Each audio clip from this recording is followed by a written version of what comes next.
All right, what's up? It is your host, Illuminostic, and I've got a lot of crazy things to tell you.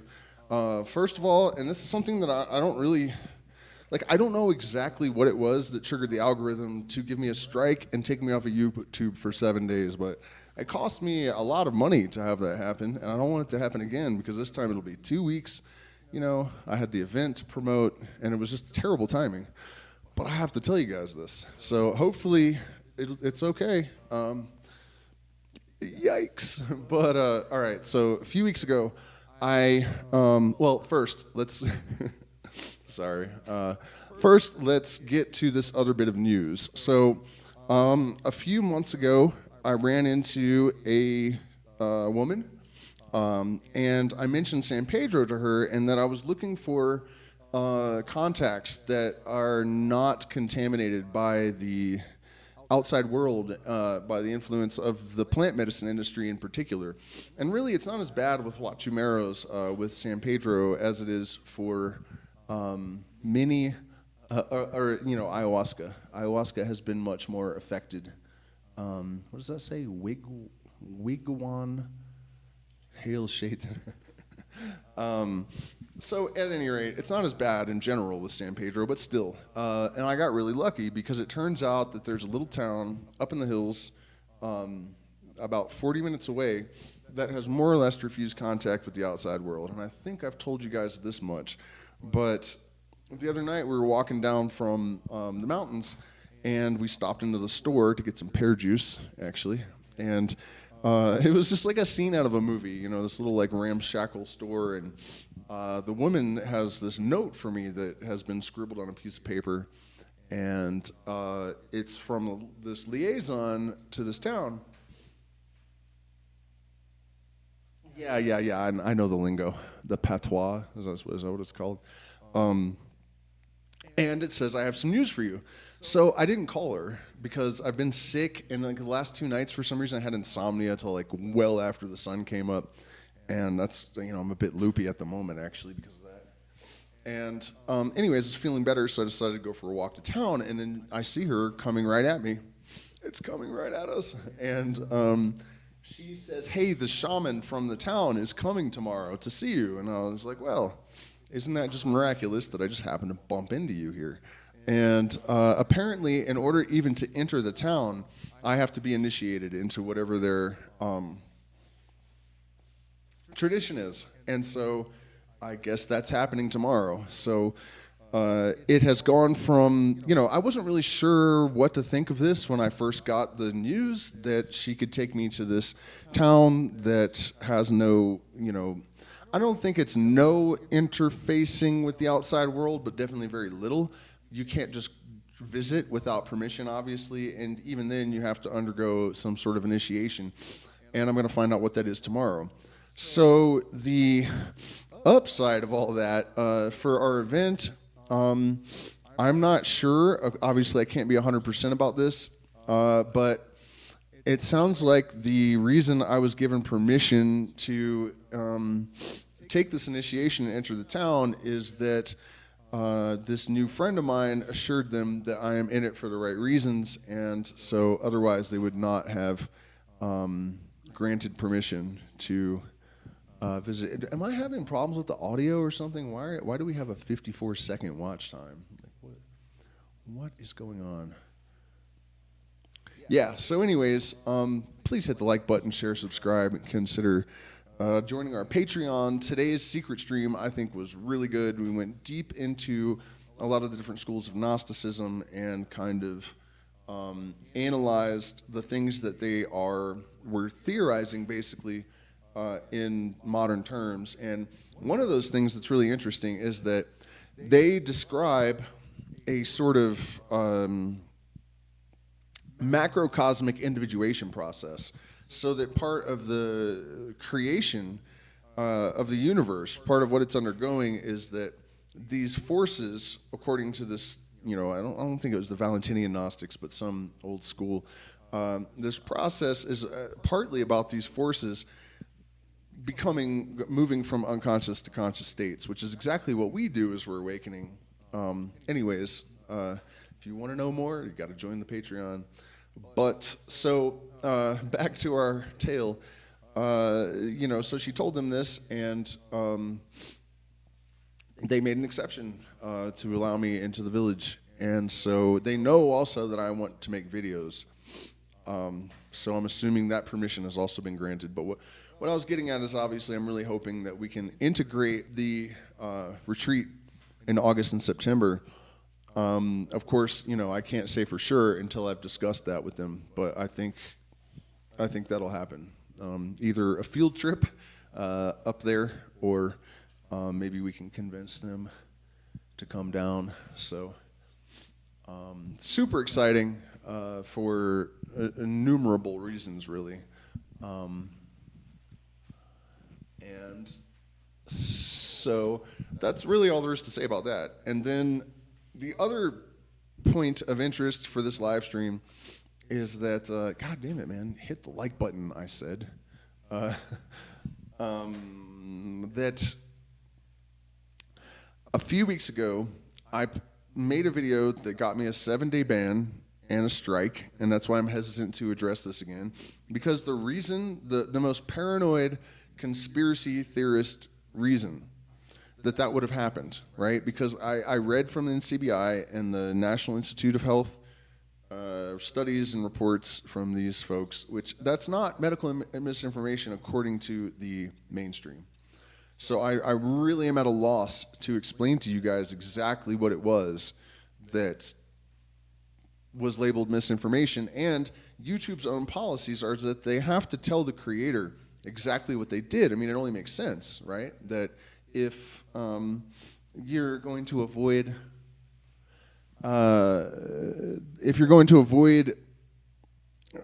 transgressions, then you have to know what it is that you did that was fucked up, right? But there's a little box where the part of your video that got you the strike is supposed to be made accessible with a minute marker. Nothing. I just had a black screen with a loading Ouroboros thing eating itself. And so I guess my point is, I'm afraid it's about to happen again, but maybe I should show you guys this too. Should we watch a little bit of this video? Maybe I'll set it up. Basically, it was about how, according to legitimate medical journals, YouTube algorithm, you fucker,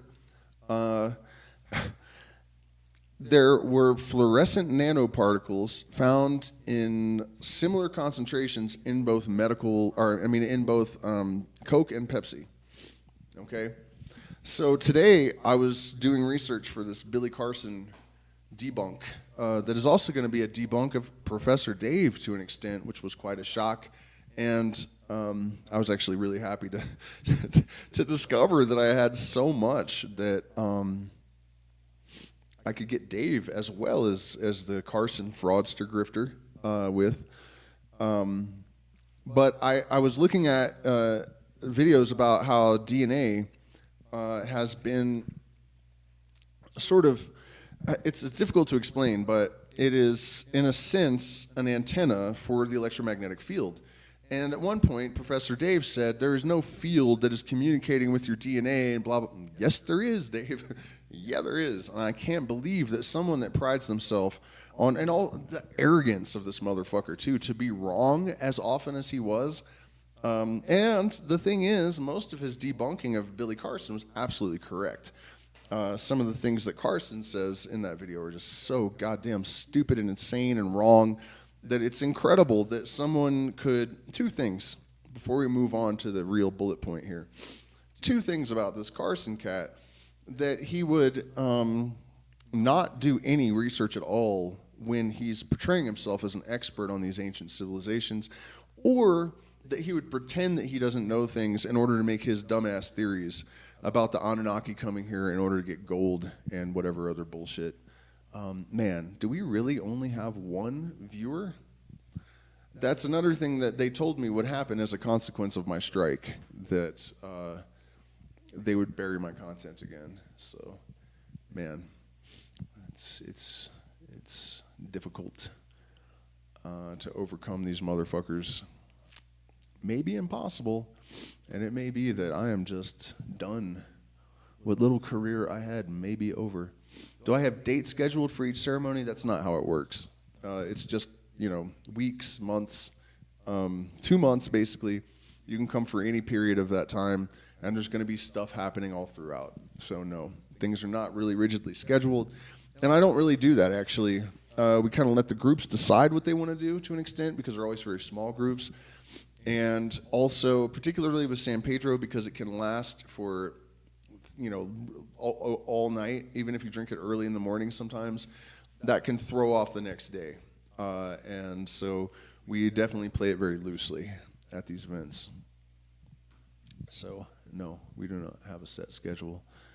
Man, 1 concurrent viewer. That is fucked up. We used to always have no less than like 20. Anyways, so here's what happened.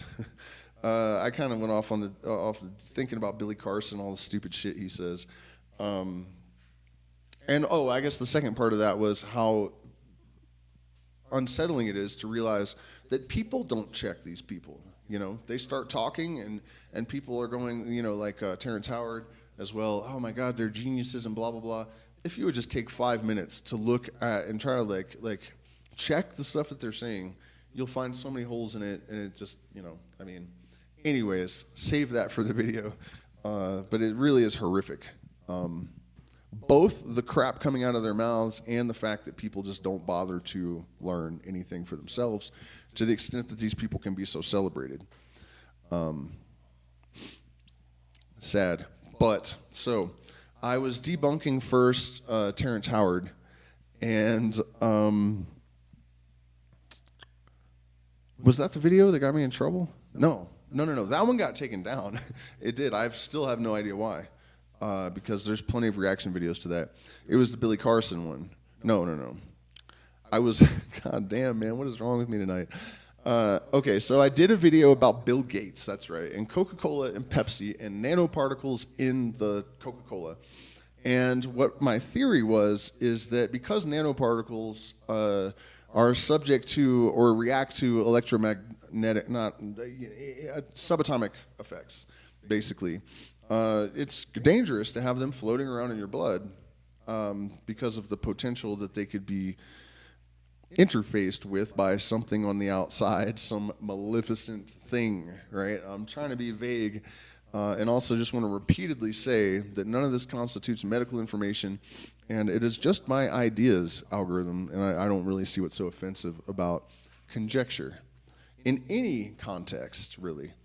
But so the idea basically is that because nanoparticles that are not fluorescent are often found in everything, because they are one step up from being particles, like actually quantum sized, and they're just, they're just moving through matter and space all around us, and it's a normal thing. But the fluorescent ones are man-made. And so the implication is that they were deliberately introduced into these drinks. Today, I found a video explaining how these fluorescent nanoparticles can be integrated into human DNA and turn them into antennas, so that anyone that was operating whatever device could interface with these could hack your DNA. And I probably don't need to tell you that Yuval, what's his name? Dr. Yuval, the WF guy, he has been talking about biohacking the human interface in order to get rid of free will and all this stuff.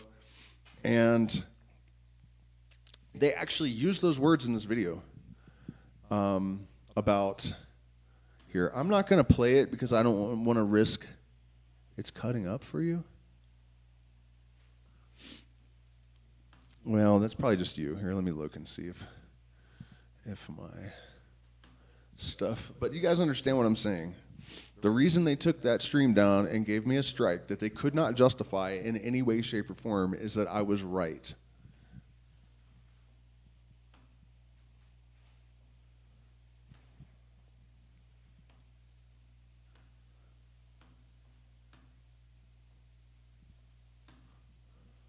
No, all my settings are good. It can't be me. It's got to be you.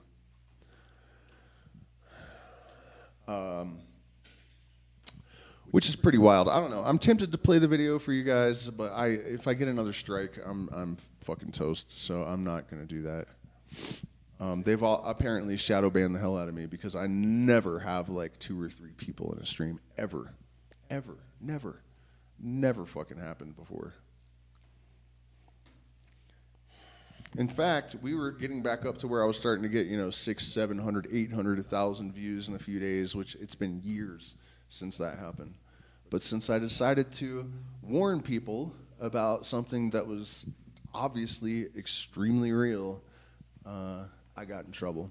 So you know what? I do appreciate if you guys will consider supporting the channel in some way, shape, or form, because literally, I put this thing out about the nanoparticles, and rather than getting paid or rewarded or something, I get banned for 7 days and have my income negatively impacted. And why? Why?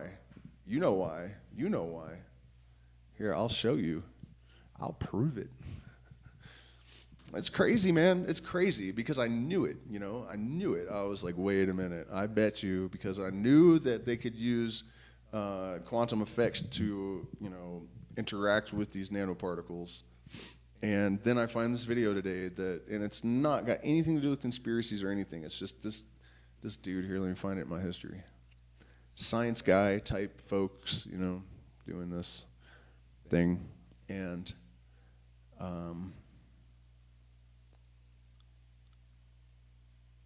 scientists use DNA to create world's smallest antenna. Capture some of the most short-lived what they're using of protein in order to interface with the DNA is fluorescent nanoparticles. Exactly what I told you they were going to be doing with it. So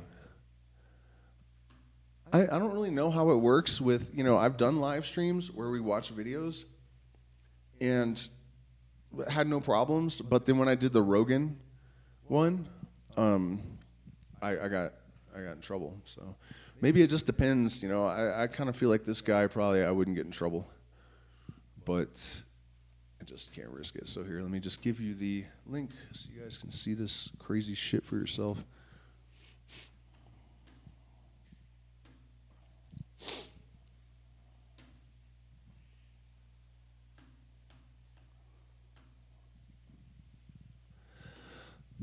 There you go. For you guys just popping on, just real quick, a couple weeks ago, I got a 7-day ban from YouTube for talking about how there were these fluorescent nanoparticles being normal in our environment, but fluorescent ones being man-made, found in Coke and Pepsi.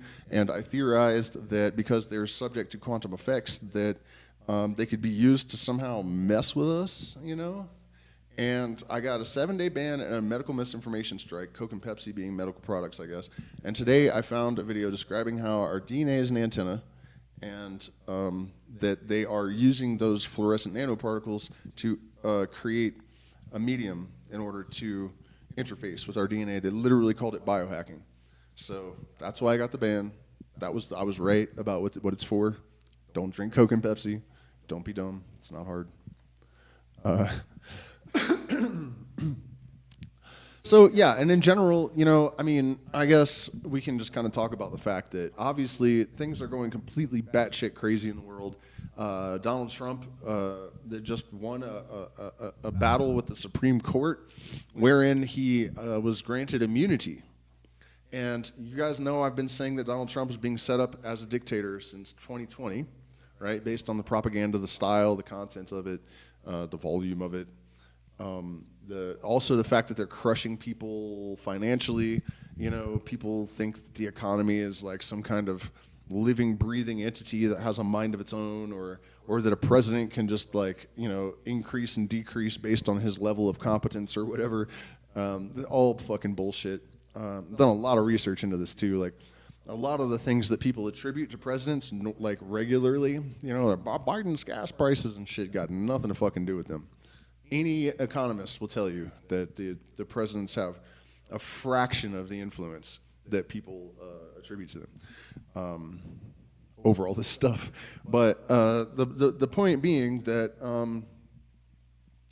one of the first things you have to do to set up a dictatorship is to give the leader immunity from law. Now he is above the law. So we have this 900-page Republican bill that will remove all of the Democrats from the federal government jobs and replace them with Trump's appointees. 3 of the judges that ruled him immune were appointed by him. Right? Isn't this fun, guys? And then, what was the other fucking thing that just happened? They're gonna purge left-wing people from all the colleges. Like, I mean, you guys can see what's happening here. There's absolutely no question that they are setting up a dictatorship.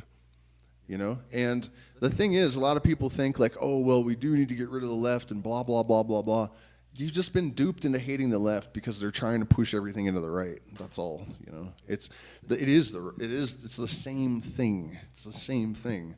They're consuming. You know how a tadpole sucks up its tail in order to make legs.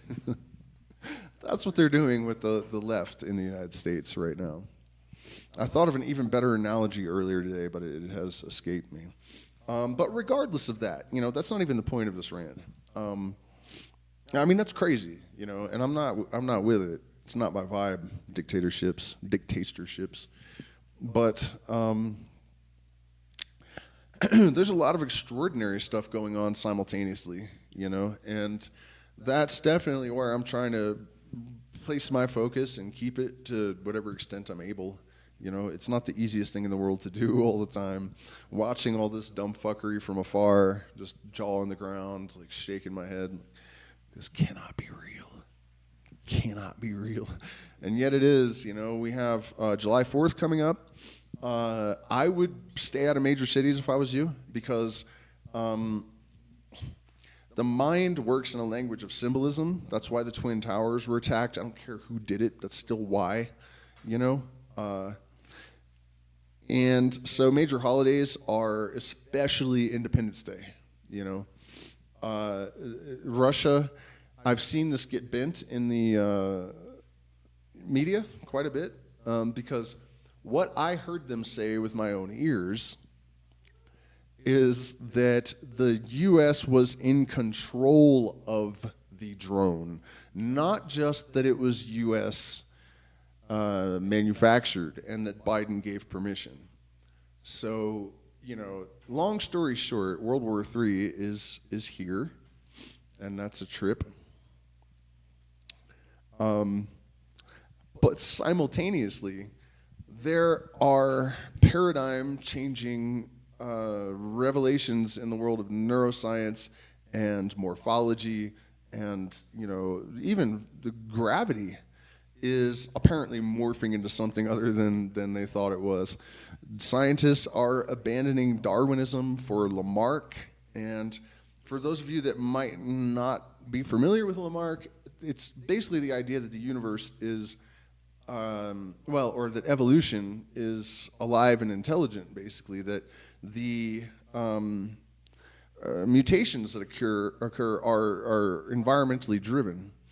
So I feel that the reason that the Babylon Matrix Muggle scientists hated it was that it implied some sort of awareness, some kind of intelligence in nature. And that they don't like that. They don't like it. So blind random mutations, which really, if you look at the complexity of the human body, just that alone, even just the human eyeball, really, to think that that's just, you know, all of this arose because lightning hit a mud puddle. I mean, I can't make any excuses for humanity anymore. I was never really inclined to, but I'm extra not inclined to now.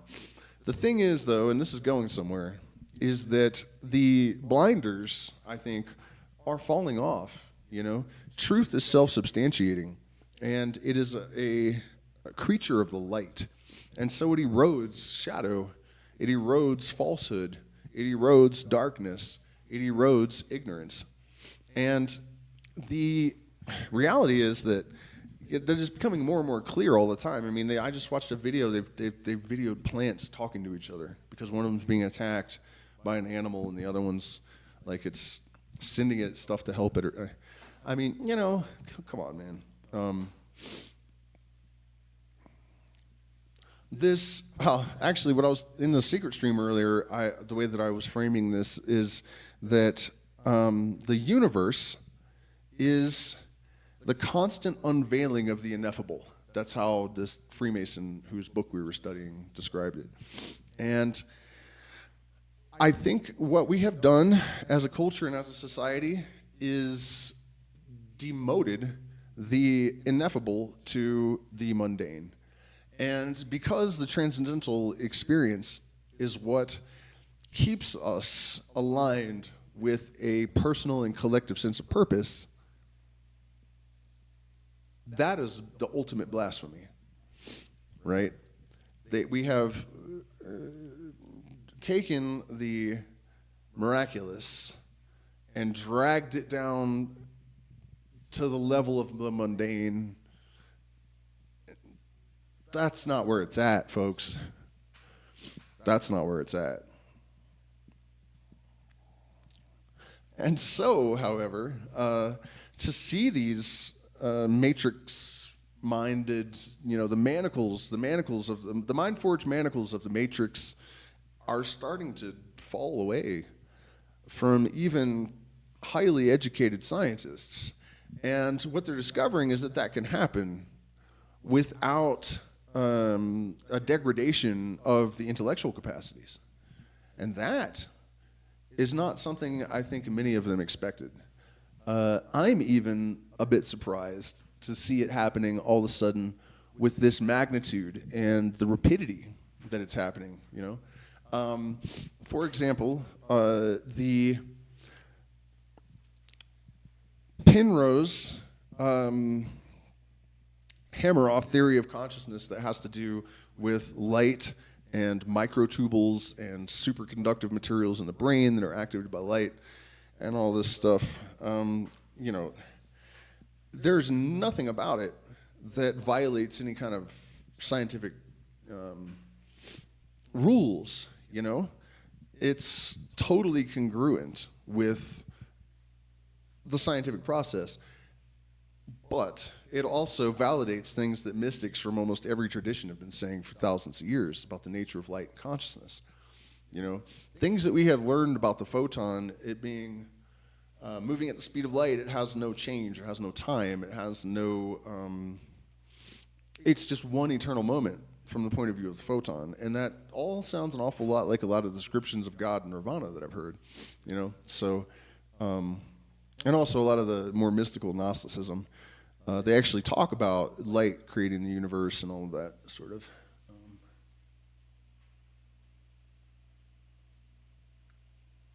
How's it going, Johan? Yeah, Neil. Of course, Terrence Howard's new video is hard to watch, dude. I mean, he was literally the equivalent of a meth head that hasn't slept in months, like rambling. The only reason he had models and stuff, models of nonsense still, was that he has millions of dollars to have people make them for him.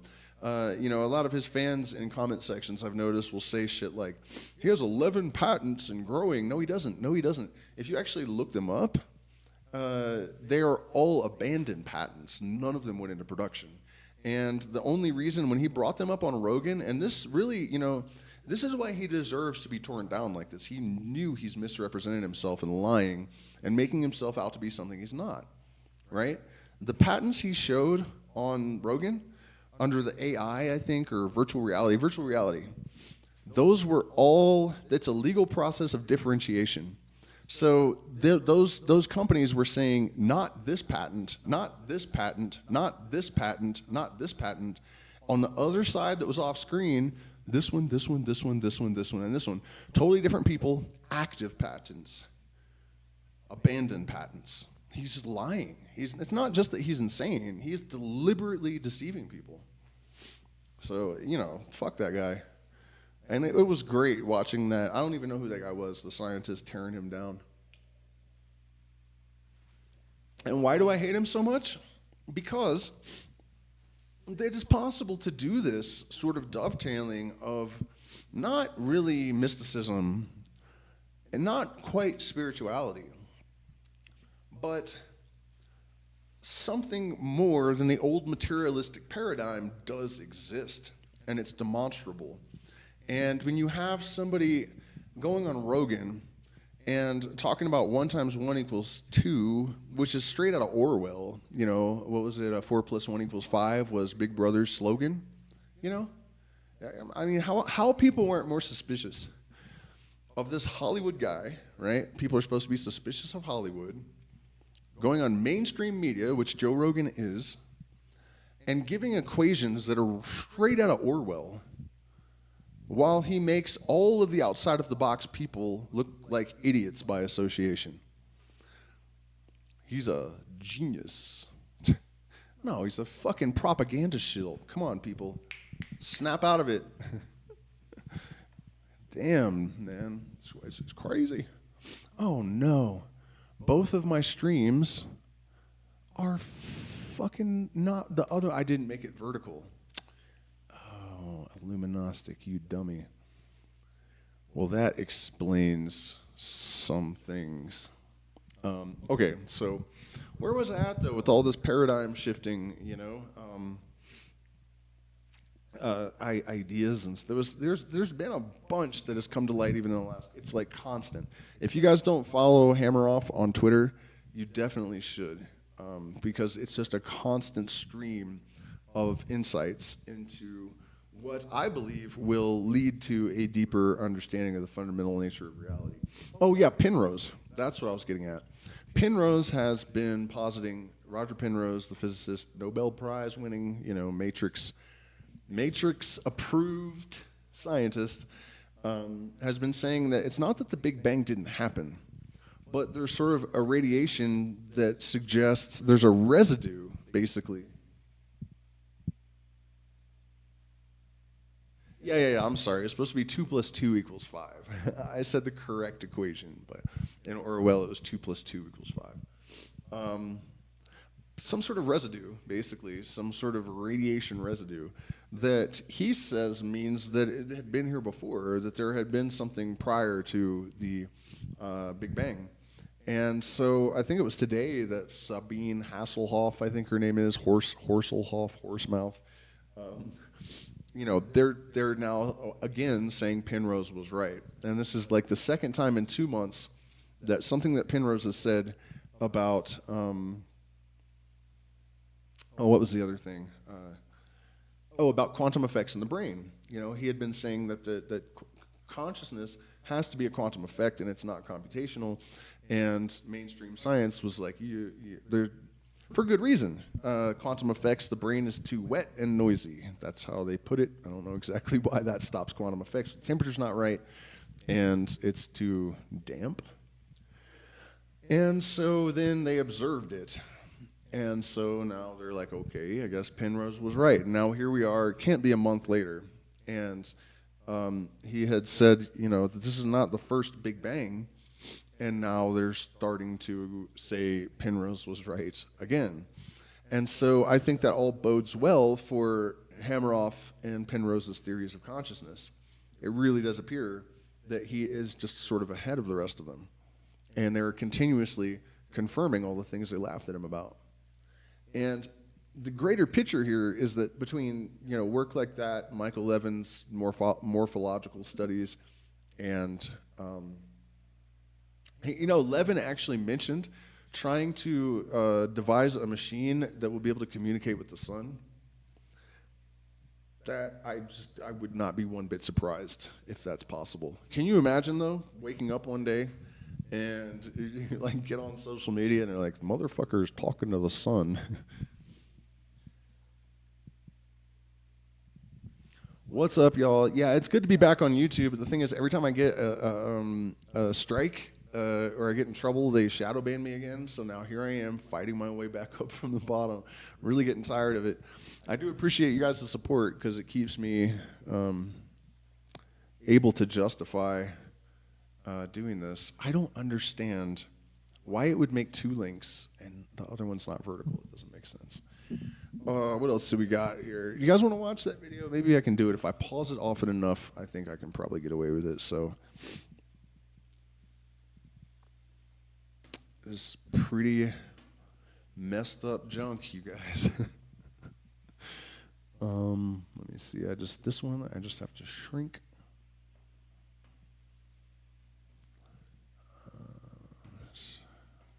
Put me over there. I am going to start doing music again soon. I had COVID for a month, man. It was terrible. And I'm just now, like, I haven't really slept much, so I'm a little bit loony, but I do feel a lot better.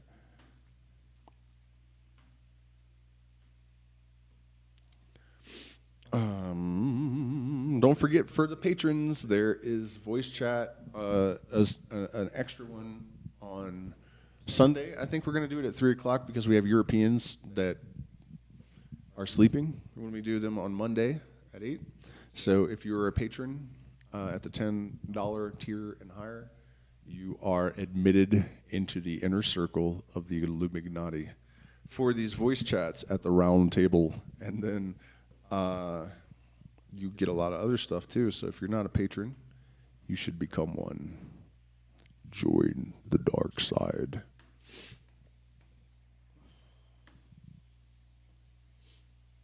In the last few decades, and more like in the last 100 years or so, we've managed to develop quite a lot of different types of antenna, a lot of different types of detectors, and a lot of different ways for us to measure different types of frequencies around the universe in order to observe and learn how the universe works and how things around the universe seem to interact with one another. But when it comes to receiving and transmitting various types of frequencies, the idea of using an antenna to measure something that's much smaller on a scale of, let's just say, atoms or molecules hasn't really been explored as much. And that's, of course, until now. It looks like, for the first time ever, the scientists whose paper you can find in the description below managed to create a microantenna, actually an antenna whose purpose is to measure the activity of proteins, and an antenna that seems to be made out of DNA. And that's technically something that's never really been done before, and in some sense is absolutely brilliant. Hello wonderful person, this is Anton. So let's talk a little bit more about this study, what exactly this means for the future of science.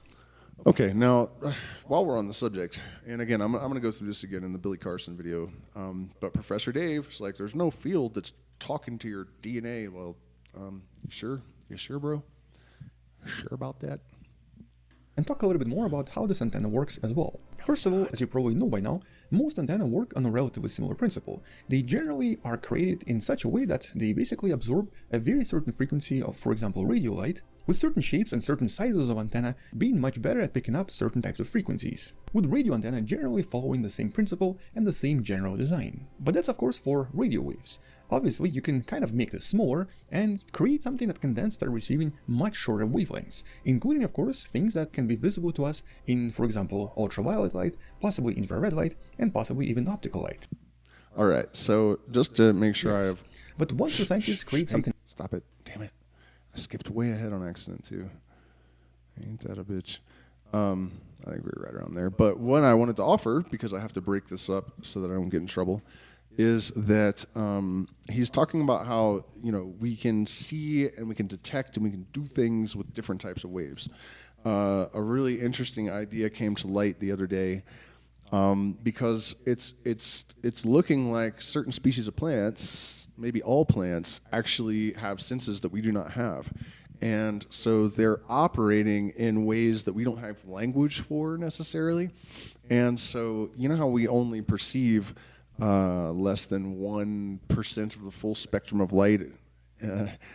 And this is interesting too, that when we take some of these plants, when we eat them, when we consume them, they chemically alter us in such a way as that we are able to perceive a wider spectrum of that light. That's what I think is happening anyways. A wider spectrum of radiation. So it's really wild to me that we have this relationship with these plants that, you know, in the early stages, it's a chemical interaction that allows us to perceive something probably closer to what their perceptual apparatus creates for them.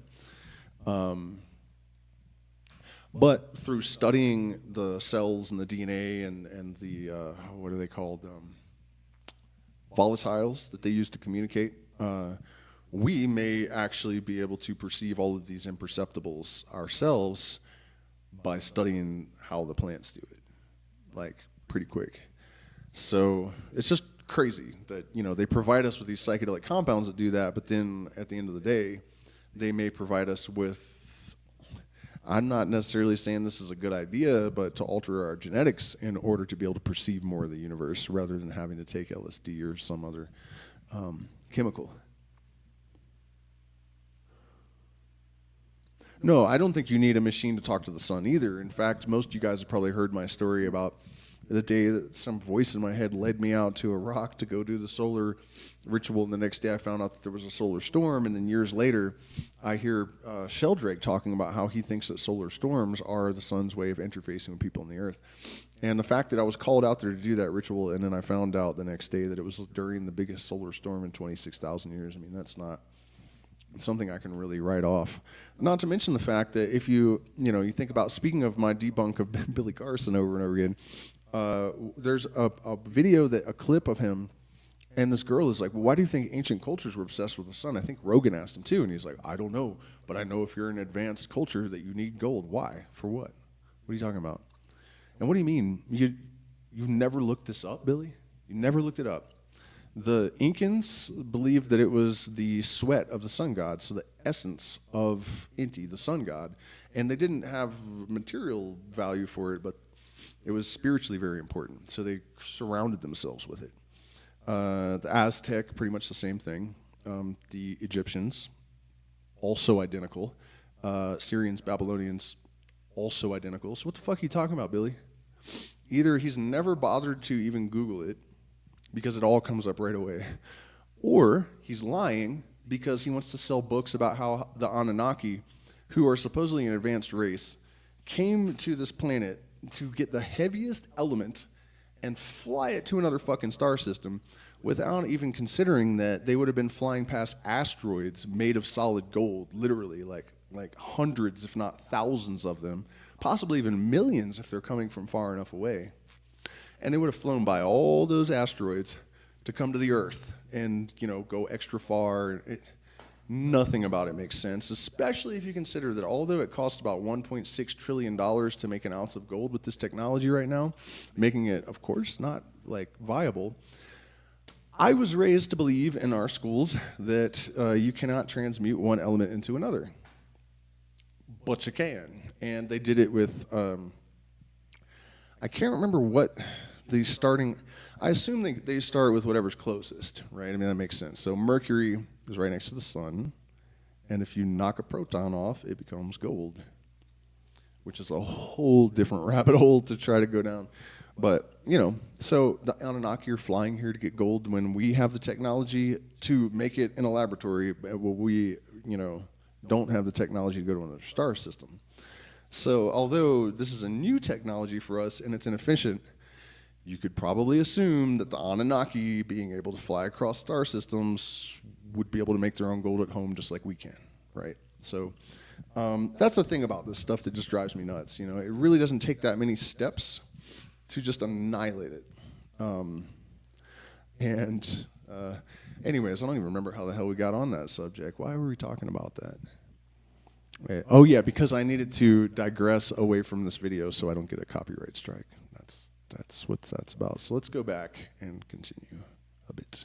So you can kind of make this smaller and create something that can then start receiving much shorter wavelengths, including, of course, things that can be visible to us in, for example, ultraviolet light, possibly infrared light, and possibly even optical light. And so in theory, if you wanted to take a look at the microscopic world, which generally operates in nanometers, and specifically here we're talking about something that's maybe 100 to a few hundred nanometers in size, all of this could technically become possible if we could create an antenna that's essentially a few hundred nanometers across that's able to function in optical light. In this case, receiving and reflecting different types of optical light, and thus showing us how a lot of things inside, for example, a typical cell might work. And if such a technique or antenna could be created, it could open up the doors for one of the most unexplored fields in biology, the field sometimes referred to as the protein dynamics. The field that tries to understand and tries to study how the proteins reshape themselves, how they move around, how they bend, and how they interact with a lot of things around themselves, simply because a typical protein is actually extremely mobile and extremely dynamic. With kinesin right here being a really good example. This is a protein that's essentially responsible for literally walking across one of the organelles inside our cells and often delivering a lot of different essential materials in or out of the cell. And so finding a way to learn more about protein dynamics is literally like trying to find a way to look at the universe and trying to invent a telescope. And it looks like the scientists have just gotten a little bit closer, or possibly even a lot closer, to being able to do all of this. They might have literally just invented a telescope for proteins, for internal activity of the cell. And in this case, the antenna itself is made entirely out of DNA. Or actually, that's one of the main advantages here, because DNA is relatively easy to create, with the DNA chemistry itself being very well understood, being quite easily programmable, and generally also being very easily modifiable or changeable at any point. And because of this, the scientists refer to this as a fluorescent DNA nanoantenna. And fluorescent because it also receives and then re-emits light at different frequencies, depending of course on what it detects and depending on what it studies. And that's actually the main principle of how this antenna works. Here the scientists start by creating a tiny DNA structure that contains some sort of fluorescent molecule that emits a certain type of light that's visible in a very specific frequency. And this DNA molecule then starts physically interacting with one of the proteins that the scientists are trying to study. The thing is, once it starts interacting with the protein physically, it also starts to change the way that it emits the light, which changes all of the emissions coming from this antenna or from the bioluminescent dye. And depending on what the protein is doing and how it's reshaping itself, the antenna starts sending very specific signals or essentially very specific frequencies of light. But once again, because this is a fluorescent antenna, it also needs to receive some of the light in order to then receive it back. And so in that sense, it's no different from a typical radar, for example. It sends a signal and then it receives some of the signals back. But in this case, what we're detecting is, of course, the change in the color or the change in fluorescence, with different types of shapes of antenna producing different types of colors and, of course, different changes in fluorescence as well. And the main purpose of this is to basically observe these structural changes in these proteins in order to understand how they work a little bit better. And because other techniques, such as for example using X-rays, can generally be a lot more disruptive or even destructive to these proteins, using typical fluorescent light is definitely preferable in order to observe these proteins in their natural. Okay, so again, mostly in the interest of not wanting to get another copyright strike, of course, you're seeing how they're framing this, and they're probably sincere. You know, a lot of the researchers that are doing it are probably sincere that they're thinking, okay, well, with these, biofluorescent nanoparticles, we can bypass the need for radiation, and X-rays won't be dangerous anymore, and, we'll be able to go in and communicate directly with these proteins and get them to behave differently and all of this sort of stuff. And it's true, it'd be great for people's health and whatnot. But riddle me this. Why are there fluorescent nanoparticles in Coke and Pepsi? Why? They were put there. You guys want to see? While we're taking a break from our Russian friend. Let's see.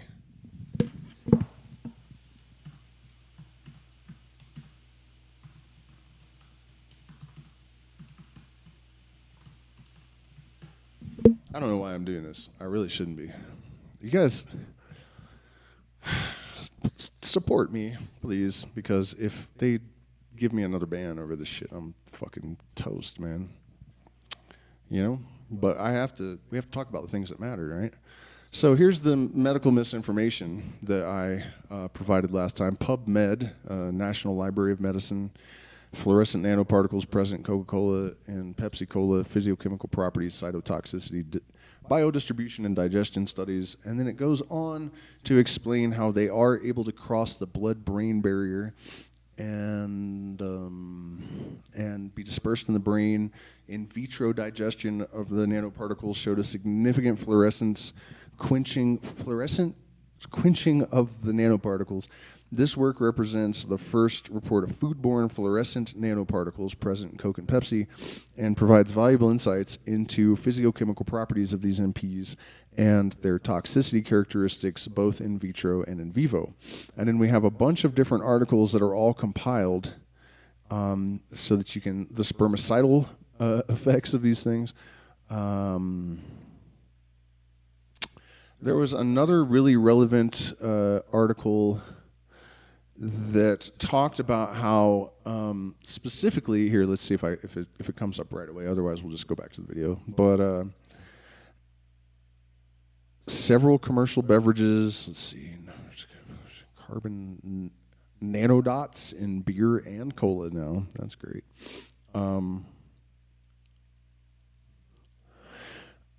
Anyways, one of these papers explains that the nanoparticles, and I know I've said this a few times tonight, but the nanoparticles that are normally present in our environment, and because they're so small, they can find their way into anything, they are not fluorescent. It's like things like gold and aluminum and, just particles of like normal shit.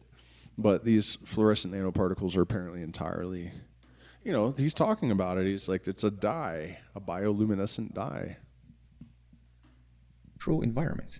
And because it's actually relatively easy for the scientists to produce various DNA molecules in order to produce various types and shapes of antenna, this particular technique is surprisingly easy to execute and could potentially lead to some major advances in biology in the next few years.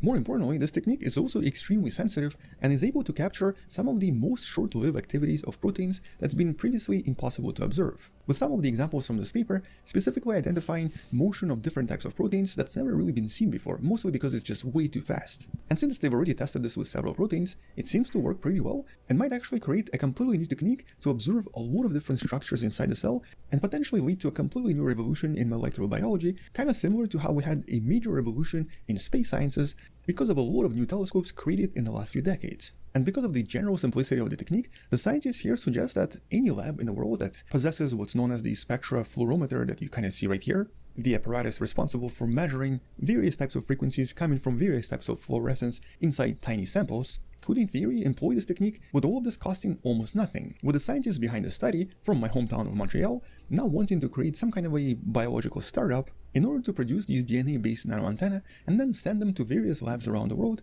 with all of this potentially costing almost nothing.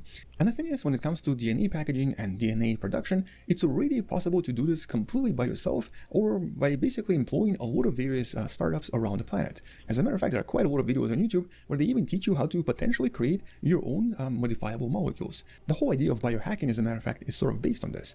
But for now at least, I guess it's a really important first step. They've discovered this new technique, it seems to work, and now the next step is to make this scalable and make this something that a lot of labs around the world can start using for various types of research. Although I guess... Okay, you heard him say biohacking, right? You know who else says that a lot? Dr. Yuval Harari. But when he said it, he was talking about biohacking the human, maybe he called it biological interface, in order to eradicate free will. And I think a lot of people get this messed up. I don't think this dude is actually as evil as a lot of people think. He wasn't promoting this. He was saying that this is an inevitable consequence of these technologies that are being developed. And they're going to be deployed this way by the governments around the world. There's just no way they're not. I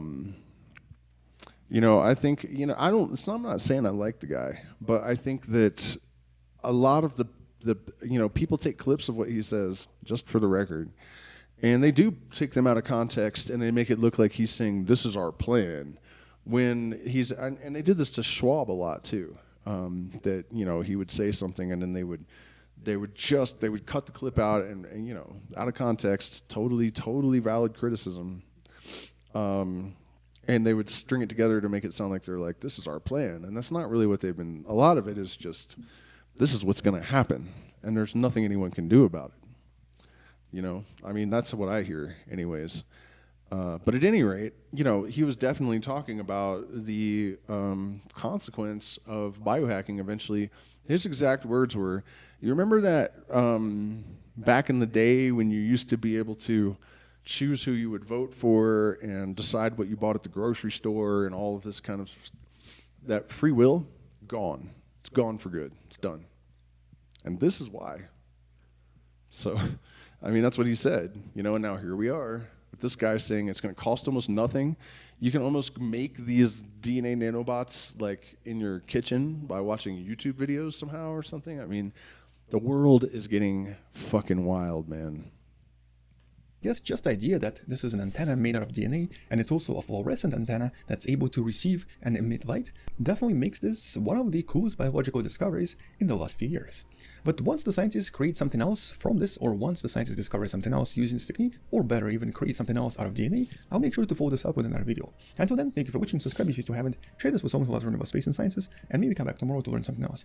Maybe support this channel on Patreon by joining the channel membership, or by buying the Wonderful Person t-shirt you can find in the description. Stay wonderful, I'll see you tomorrow, and as always, bye-bye. I don't know.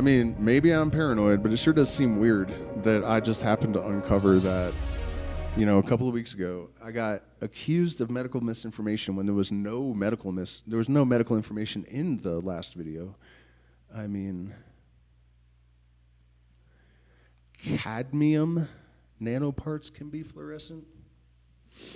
Yeah, the Russian dude is cool, you know.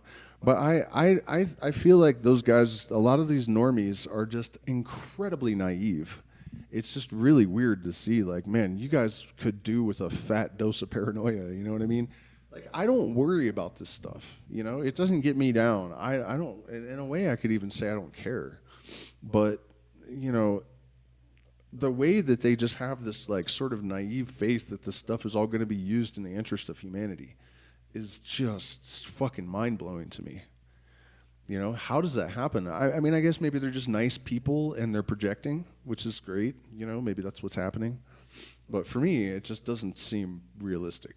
You know, I've been to this planet before once or twice, and I know what its inhabitants are like, and it just doesn't add up for me to not be a little bit more concerned, especially considering that there's just no way that we can continue to tolerate the kind of population that is exploding all over the planet.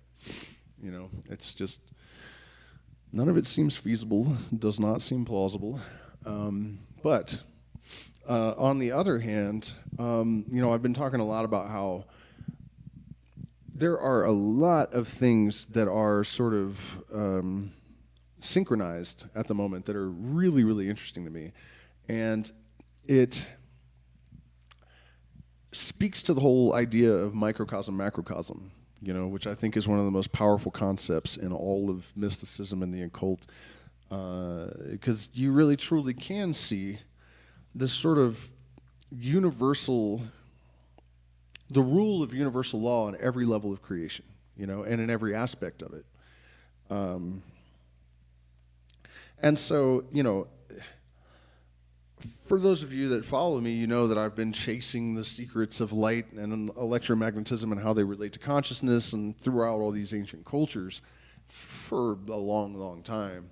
But particularly since the first round of the Phoenix process period. And then I came down here to work with this solar medicine of San Pedro, and, you know, with the full intent of trying to uncover some of these solar mysteries of light. And that has actually happened. And it's happened when, you know, I came here to do all this, not knowing that there was going to be this, like, huge event of solar storms. And then on top of that, on the macro, we have, you know, the people basically proving that consciousness arises from light, discovering that the how do you say, the critical temperature for superconductive materials is not okay, so superconductors aren't superconductive at the wrong temperature. Light negates the need for the temperature to be correct.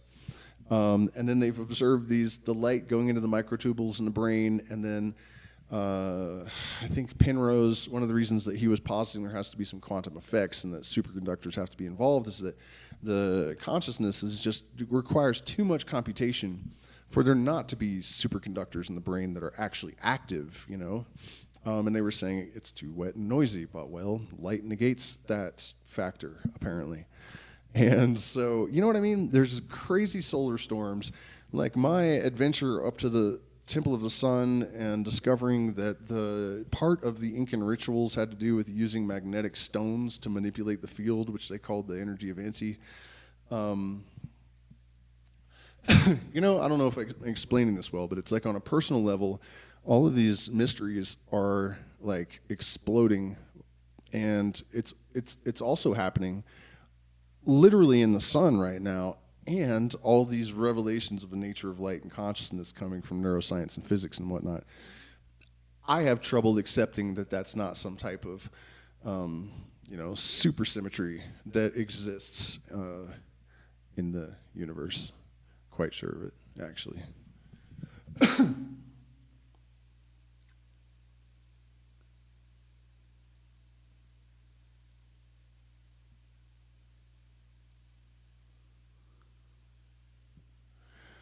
You know, so it's a very interesting time to be alive. And another reason that I think all this is happening is that old world has become so paper thin. It is literally the evolution of consciousness, which is absolutely unstoppable, that has got the dominators on the run, as Terence McKenna said, I think in like 1995. They seem to be running more than they are now. They seem to be pushing back quite a bit at the moment. But it is true that their whole paradigm is falling apart, even on the most mechanistic, materialist levels of their sciences. The intelligence that is integrated into the fundamental fabric of the universe is staring them right in their three eyeballs. And, and the value of that, of course, is that, as I was saying earlier, that, the whole trip of the dominator culture is to bring the miraculous down to the level of the mundane. Like Mark Twain said about how don't argue with stupid people. They will drag you down to their level and beat you with experience. The matrix mindset has been doing that to the ineffable for at least for hundreds of years. And it is exposure to transcendental states that elevates people into a sort of alignment with a higher collective and personal purpose. I think I might have already said that earlier tonight, but it's true. We see that in all of the research. We see that in, I'm sure you guys have experienced it yourself, So as these assumptions and assertions and dogmas are finally eroded, there is a certainty, because all of these things are just equations.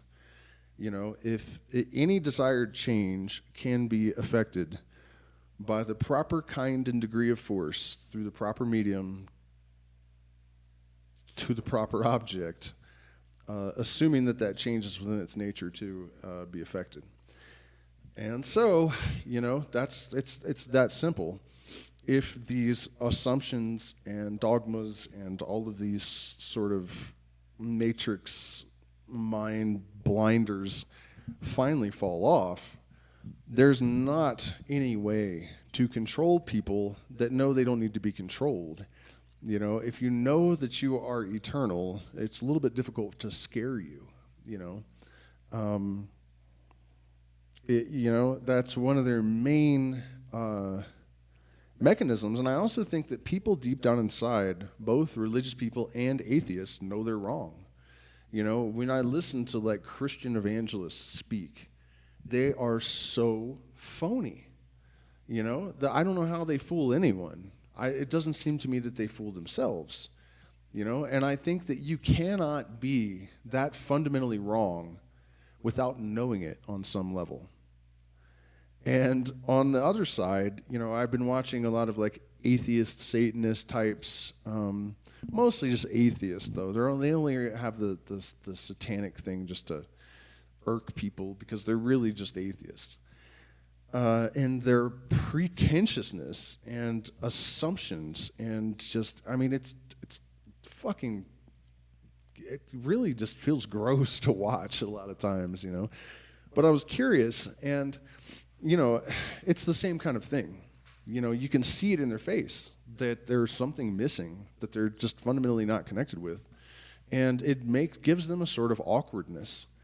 I hope I'm doing justice to that explanation, but I swear there was a comedian that I saw today that I felt fully fit that description. He's really well known for Ricky Gervais.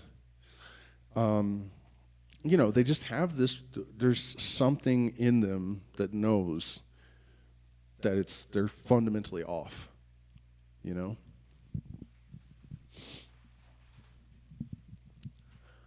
And so, long story short, I think that if you're paying attention to what's happening right now, on every level, simultaneously, it really seems like this is a last-ditch effort for the overlords to keep people in their slumber.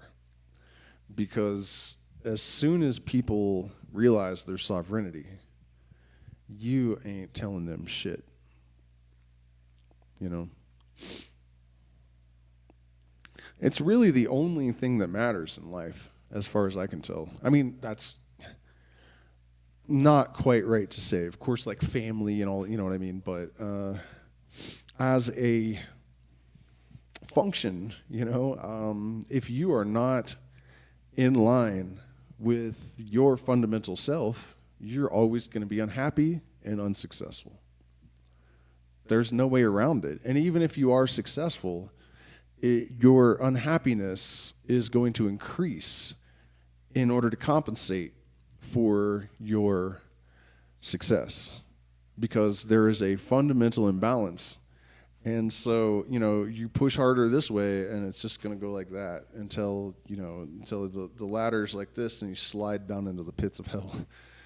You know what I mean? There is only one way out, and the way out is the way in, and that is the way up.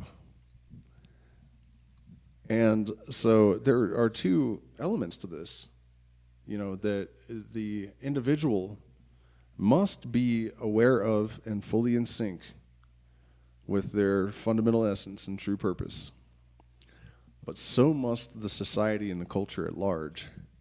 It's a funny thing because it kind of hit me the other day that what they're doing in the United States, trying to create a one-party system and install a dictator, that's not good. But really, there should not be two parties. There shouldn't be. There really shouldn't be. It doesn't make any sense. What you need is a unified sense of purpose, right? And all of the things that divide the two parties, the real wedge issues, they're wrong. The people that hold these values are wrong. And it's not subjective. It's not a matter of opinion. What is good and right, according to the mystery traditions and according to common sense, I think, what serves the purposes of mankind is not really debatable. My opinion is that every bit of the arguments on these fundamental issues that divide people and make a two-party system even ostensibly necessary, social engineering, that's all it is. That's it. That's it. What is in the best interest of mankind is objective, and it is not difficult to discern what is acceptable, what is right and wrong. It's just not. And from my point of view, and, you know, considering that I spent a fuckload of time studying psychology and propaganda, is that every bit of wedge issue that I see driving people apart is propaganda. It all has its roots in propaganda. And that actually kind of is encouraging in a sense, because it suggests that dumb fuckery is not actually the natural condition of people, that it is imposed upon them and engineered within them. I know for 100% certainty that I have watched the population in general in the United States get a lot dumber over the last, and I don't mean like, you know, just the mainstream, you know, the fat that they're about to trim.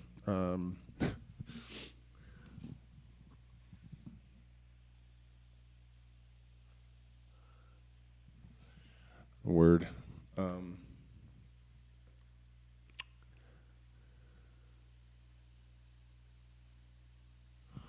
I'm just checking in with the chat. So, you know, I think I probably, hey, it's 11:11, make a wish. I probably should get work on this Billy Carson debunk and Professor Dave debunk. Trying to decide on a really good title, you know, like reacting to Professor Dave, reacting to Billy Carson, and debunking them both. I don't know if that's too long or whatever, but I'm actually really excited about it because it gives me an opportunity to put both the new agey bullshit fraudster, grifter, phony fucking, you know, that whole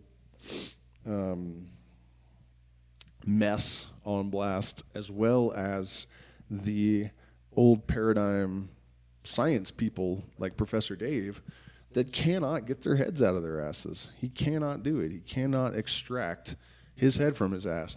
And I know the chances of him seeing this are astronomically small, but I truly hope that he gets to witness a person, a high school dropout with a 7th grade education, fucking tear him to the ground. And I will do it legitimately with all of my sources, you know. And it's not that he is really exactly, it's not like Carson where he's just making stuff up and it's ridiculous. It's just that I think the people really are so confined by their belief systems and their outlook that, you know, even though Professor Dave is ostensibly somebody that should be aware of most recent groundbreaking research, if it is just a little bit outside of the prescribed parameters that he considers appropriate to a scientific mind, he's just not aware of it. And like I said, I'll show you guys in a couple days. It'll probably take me a couple days to get it out, because tomorrow you found Nirvana. Nice, man. I like In Utero probably the best of all of their albums. I don't know. Nevermind was alright. It was a little bit slick, the production. What was I saying? Boink.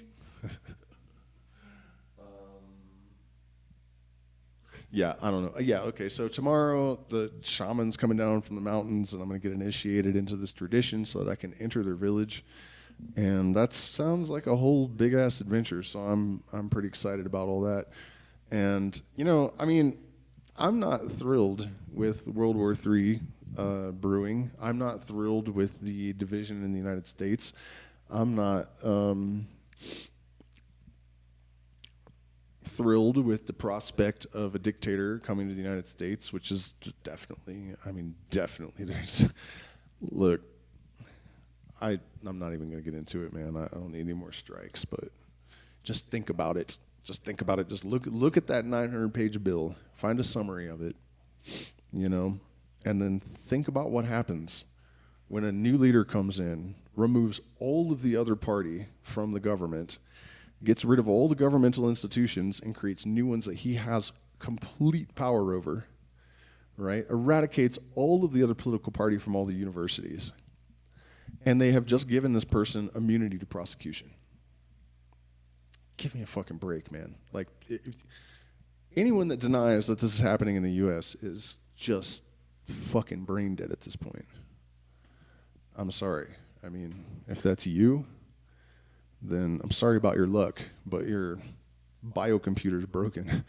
Totally fucking broken. I mean, there's no question at this point. This is not a theoretical thing.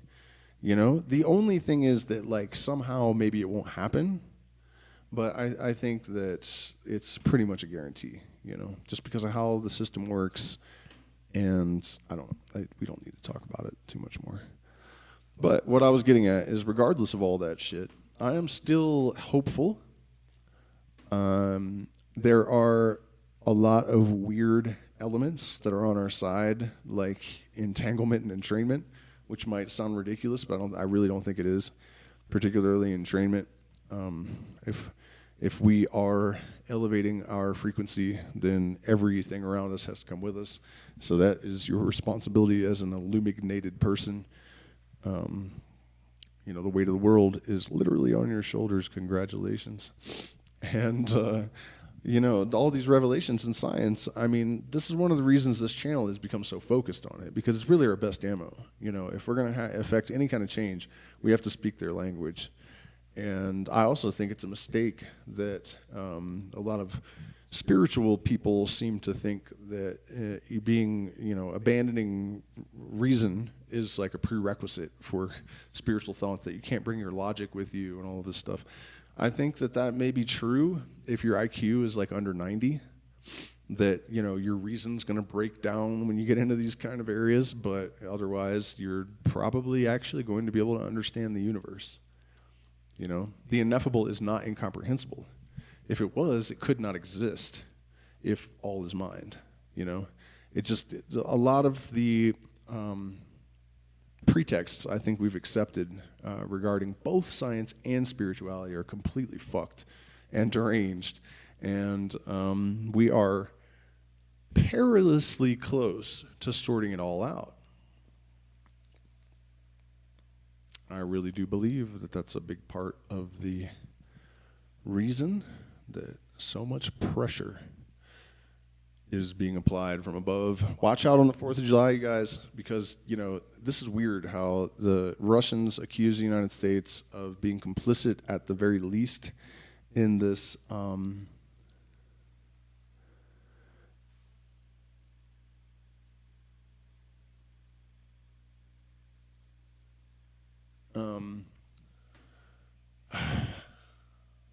her comment just totally got me.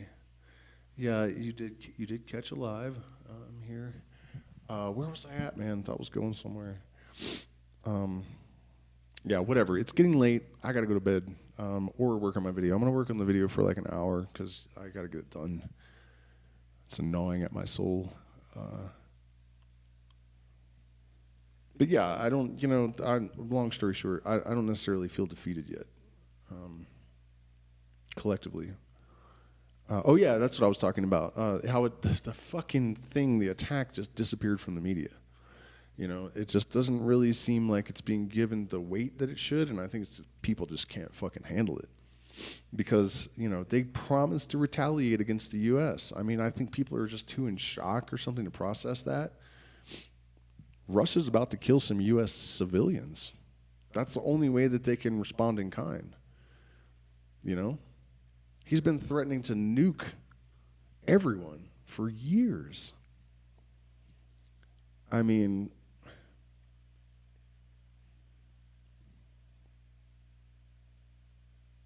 this is a big moment.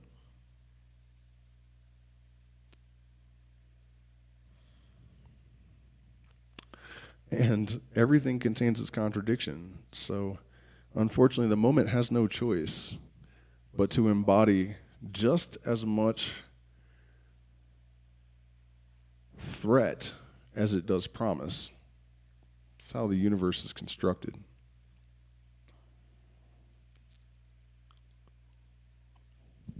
Good luck.